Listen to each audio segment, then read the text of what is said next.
transcribed, is Richard Diamond, starring Dick Powell.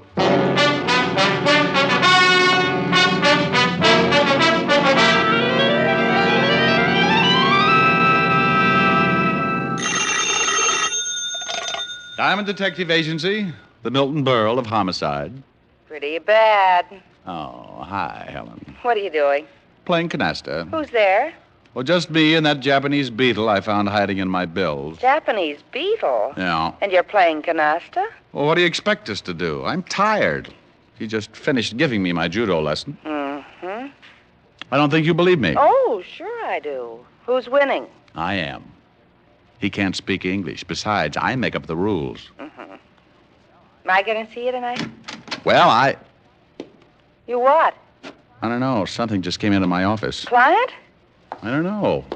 Here comes another one. One what? Well, beats me, but they're pretty strange. Hey, where'd you leave your saucer, fellas? Maybe they're shills for the beetle. I'll call you back. Bye. Bye. Well, what can I do for you? Hey, wait a minute.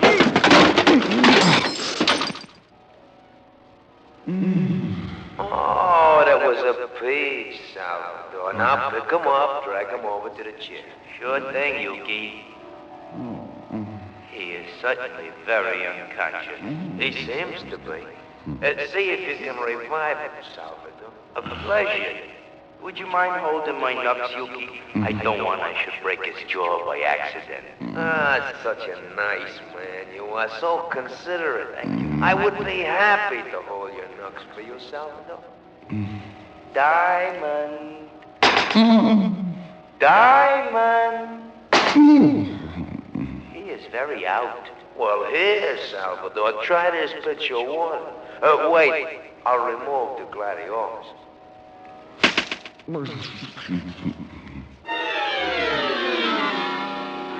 I felt as if I was lying in the middle of a crowded sink and someone had piled all the dishes on my head. They turned on the faucet and I floated up with a dirty coffee cup and took a look around. I treaded water and squinted through my dewy eyelids at two of the ugliest dishwashers I had ever seen. Look, he's twitching.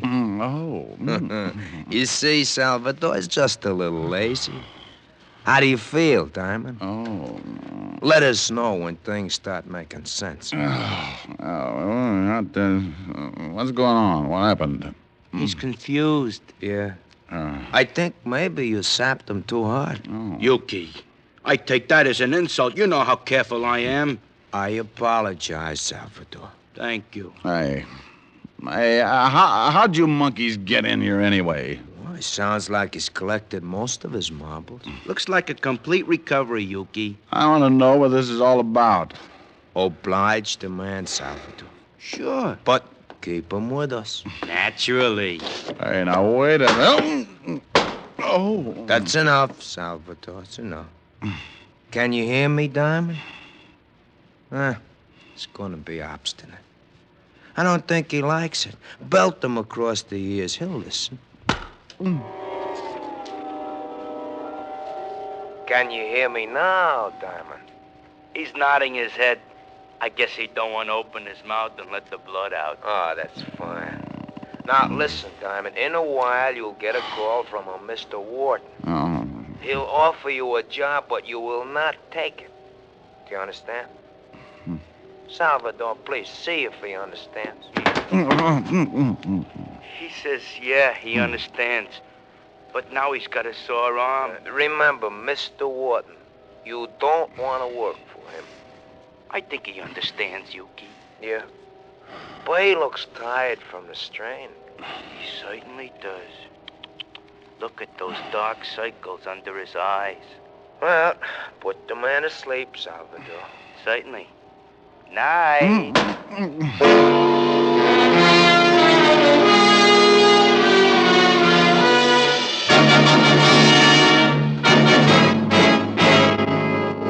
Mr. Diamond? Mr. Diamond, can you hear me, Mr. Diamond? This can get monotonous. Go away, will you? Should I call the police, Mr. Diamond? What? Oh, I was expecting uglier company. Can you sit up? I'll take a crack at it.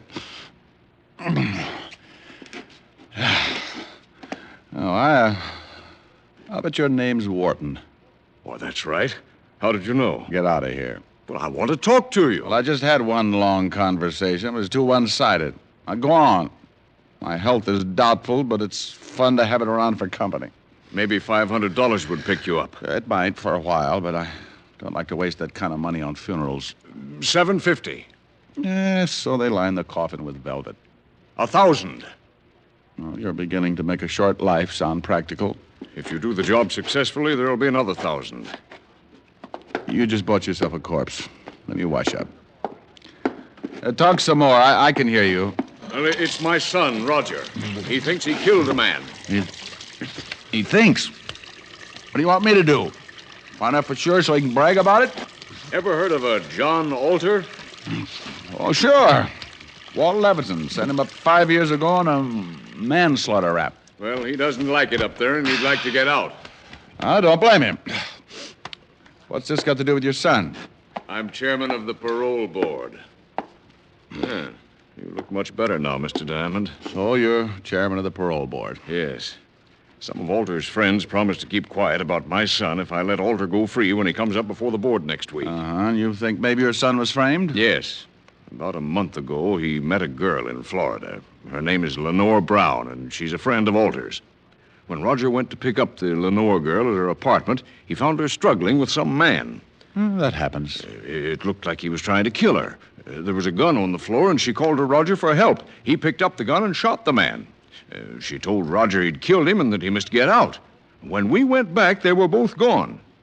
About a month later, some of Alter's friends got in touch with me. They forget about the killing if you let Alter out of Sing Sing, huh? That's right. Well, I don't remember reading anything about it in the papers. You're the first one outside of Alter and his friends who knows anything about it. You see, they say they're hiding the corpus delicti, so there was no report of the murder. You think maybe they staged the killing, put blanks in the gun, and after your son beat it, the dead man walked out under his own steam? Well, that's what I want you to find out. Uh-huh. The man your son thought he killed, what did he look like? Dark man with a scar from his nose to his chin. Mm-hmm. If my son is innocent, I want you to bring the parties responsible to justice. Amen. Well, here's a check for $1,000. Thank you. If you find the girl and prove my son innocent, there'll be another $1,000 in your pocket. Well, I'll sew up the holes. Thanks, Mr. Warden. I'll start right away. Goodbye, Mr. Diamond. You can reach me at the Wentworth Hotel. I'm staying there until this matter gets cleared up. Well, I won't get in touch with you unless I find something. The guys who worked me over are pretty set in their ways, and there's no sense in you tripping over a lot of dead bodies.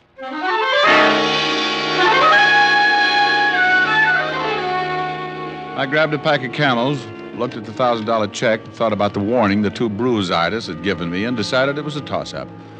If I spent the $1,000 like I knew I would, I'd wish it was dead anyway. So I left the building, grabbed a cab for the 5th Precinct. 10 minutes later, I walked into the squad room and spotted Sergeant Otis, looking like an advertisement for a sour stomach. Well, Richard Diamond, private sleuth. Well, Sergeant Otis, private sloth. Huh? Well, look it up. S-L-O-T-H. I will. Under S. I know. The three-toed variety. And get your uniform pressed, won't you? Looks like you've been hanging it in a taffy machine. Oh. Well, hello, Rick. Hey, you must get tired changing your face every day. Somebody shove you around again? I've been catching up on my patty cake. Tell me, Walt, do you ever know a girl named Lenore Brown? Yeah, sure. John Alter's expense account. They used to hold hands before I sent him up. Know where I can find her? Alter's still got her staked out. When he gets out, he's going to come back and dig up the claim. You better forget about it. She's got the antidote for lonely nights, but some of Alter's boys are protecting it. I know. They gave me a pep talk this afternoon. Then listen to him. It's better watching the game from the bench. You never can tell. I might make a score. Well, you're outweighed, outclassed, and liable to be outlived. But she used to work at the Black Swan in Florida. We heard Alter was trying to get a parole, and she came to New York to be close to him. Any line on her here in town? No, but if she's seeing Alter, you might spot her on a visitor's day.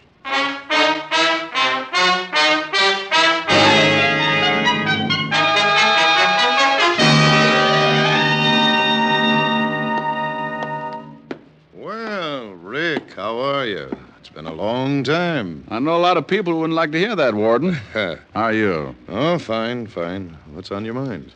Well, I hear Johnny Alter's been having company. I'd like to take a look at her. Oh, Miss Brown. Mm-hmm. Well, I can't blame you. Well, I just want to spot her and see where she goes. You can't miss. If she walked through the yard, there'd be a jailbreak tomorrow. What time are visiting hours? Well, if she's seeing Alder today, she should be downstairs right now. Like to take a look? Uh-huh. I'll have a guard take you down. Good. Well, on second thought, I'll go myself.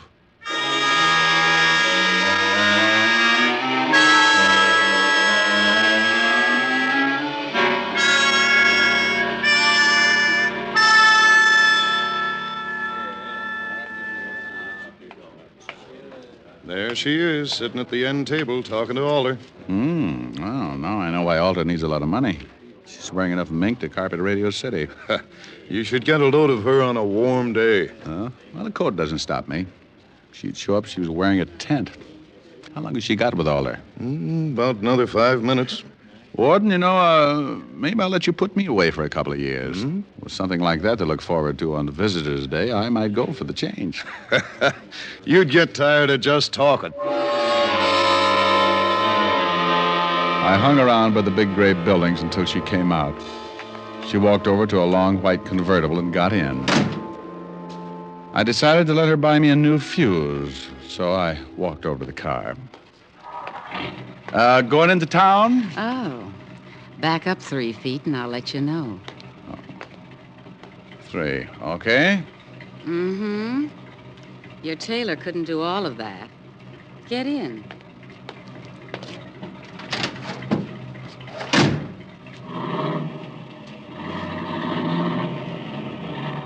Visiting? Oh, yeah, the warden's an old friend. How many years did you know him? Baby. I've been going home every night all my life. Every night? Well, almost. What do you do with the, almost? It depends. Everybody likes something different. You must get tired thinking up new ideas. Oh, I don't think much. It's more fun being surprised. Hey, what's the idea? Surprise. Oh, yeah. And a nickel-plated one. Look, baby, you don't have to pull a gun. If I'm getting fresh, I'll get out and walk. You'll sit right there, Diamond. Name dropper. Mm-hmm. Expecting company? Mm-hmm. And you've met them before, honey. Well, it's nice. I wouldn't want you to get stuck with the introduction. Hey, those your friends driving up? It should be. Now you hold real still. They'll only shoot you this time. When a gal's got a gun, you don't stand much of a chance unless she's got her mind on something else. This one did. And when she looked up in the rearview mirror to make sure it was her boys, I tagged her.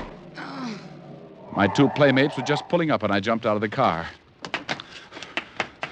There he is, Yuki! He's slugging Lenore. She's out cold. Well, shoot him, Salvador. Shoot him!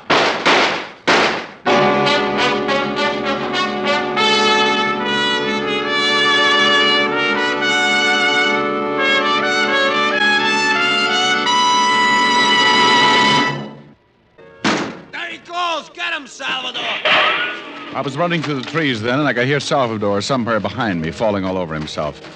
I pulled my gun and thought about waiting for him. But I had another idea. I stopped and listened. He's around here somewhere, Suki. Well, come on, we're spread out, Salvador. They were somewhere behind me, and both of them were looking now.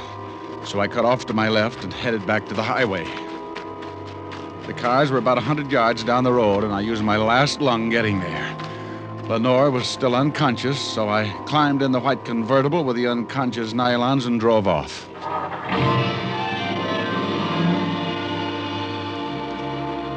I'd been driving for about 15 minutes when I noticed something lying on the seat beside the still sleeping Lenore. It was her purse, and she didn't wake up when I grabbed it.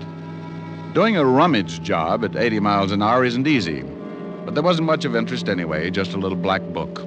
I needed a gimmick, so I stuck it in my pocket. I put the purse back on the seat just as she started coming around. Well, now that's it, baby. Sit up and look at the scenery. How did you get here? Where's Yuki and Salvador? Playing Peter Pan. Jaw hurt? Yes, you heal. Well, play rough and you get hurt. Where do I take you? My apartment, I guess.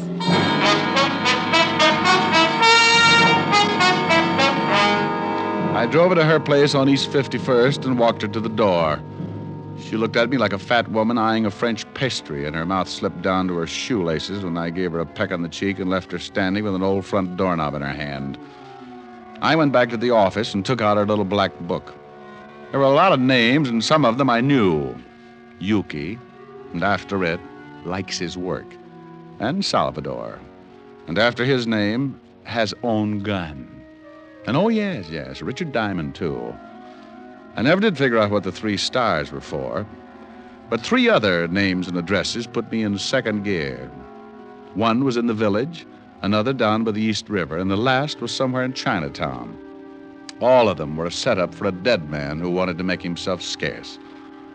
I wanted to talk with Wharton before I started hunting, so I called him at the Wentworth.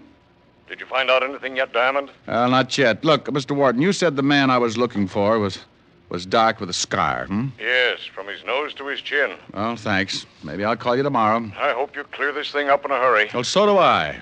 I want to get my nerves untangled. I took the easy address first, grabbed a cab, and 30 minutes later I was walking down the steps of a shabby little dive on the east side of Greenwich Village. You want something, Mac? Yeah, a pound of egg noodles. Just sweep them up off the floor. Hey, you know anyone around named Lenore? Sure, Lenore Brown. She comes in here about once a week, listens to the kid at the piano. Now, why would a classy dame like that go out with him? He don't play the piano so good. You ever see a guy with her? Man with a scar from his nose to his chin? No, she always does a single. Oh, well, thanks. You've been swell. I walked out, got back in the cab, and marked off Greenwich Village in the little black book. The second address, down by the East River. The night was black, and the fog had rolled in, staked out a claim all the way to the Hudson. I stopped cold, looked down at 2 gleaming eyes like 2 pieces of polished glass shining in the glare of the dim street lamp. Steady, boy, steady. Steady. Hold it, Lucifer. Yeah, hold it, Lucifer. He won't hurt you, mister, unless I tell him to. Well, think about it for a while, will you? I'm a poor substitute for horse meat. What do you want? Do you know a Lenore Brown? You a cop? Shamus. Beat it, Lucifer. Yeah. Thanks, pal. I couldn't hold my breath much longer. You can come on up on the porch. You're looking for Lenore Brown, huh? Yeah, you know her? I met her. My wife works for her. Is your wife in? Yeah.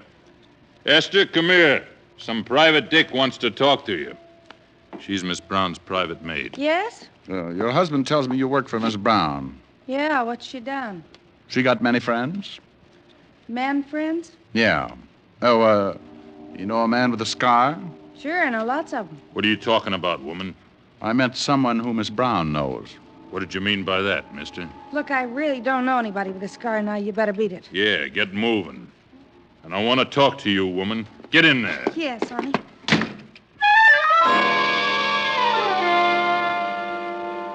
I knew she was going to get bruised, but he looked rough enough to cut my windpipe, and I wanted someplace to pour my coffee down in the morning. So I got out of there fast and headed for the last address in the little black book. The place was on one of those narrow, dark streets that look like the inside of a grave. The sign above the door read Tangi, so I pushed open the door and went in. If I didn't find the man with the scar here, I was out on 2 strikes. It was a little restaurant on the bottom floor of a 2-story building. A quiet waiter slipped up and showed me to a booth. He shoved a menu in my hand and disappeared before I could ask him anything. The place was empty except for an old couple sitting near the door. The waiter said something to them, and they looked quickly over at me, and then they left in a hurry.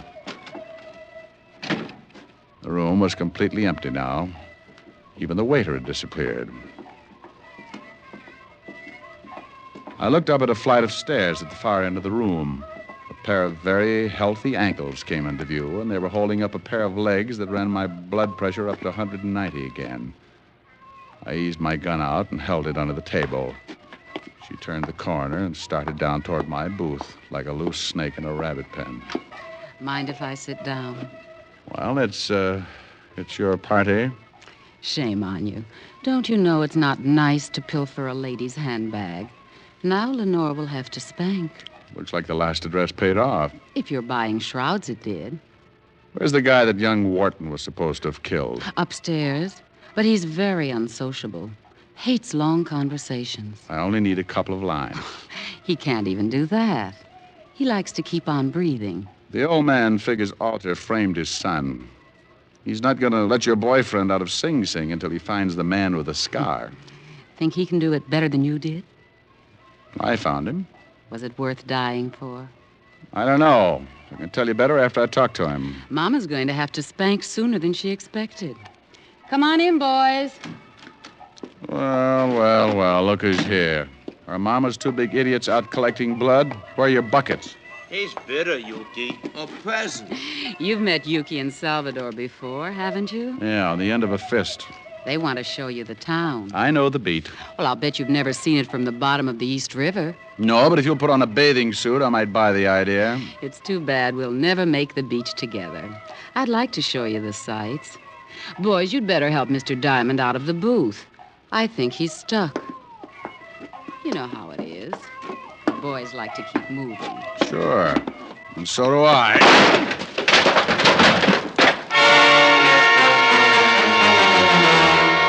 I shot once and caught Yuki in the stomach, and I dumped the table over on Salvador.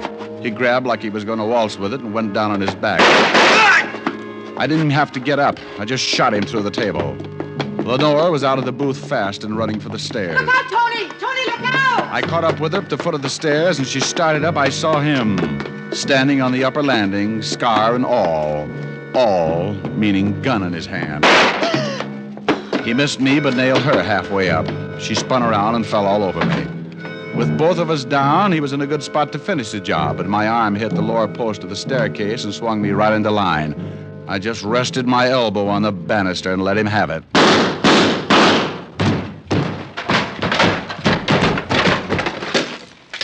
You should have kept your nose up, mister.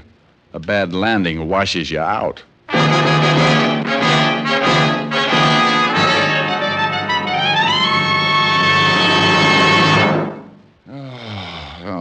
Walt, I'm bushed. Tell me, did Wharton's son identify the man with the scar? Yeah, he was the one he thought he killed. Mm-hmm. But the old man's feeling pretty good. Yeah, just left. He's happier than Otis on payday. Who was the guy with the scar? A cheap hood, record, named Lucio. The girl and Alter had him hidden out in that place so he wouldn't be seen, and I don't think you're funny, Diamond. What's the matter, Otis? Yeah, what do you want, meathead? I looked it up, the three-toed variety. Oh? What are you talking about? Oh, I called him a sloth. Yeah, a sloth. You should see the picture in the dictionary. It's an animal. Well? It's funny looking with 3 toes on each foot. Well? And it's noted for its laziness. Okay, Lieutenant. Just forget it.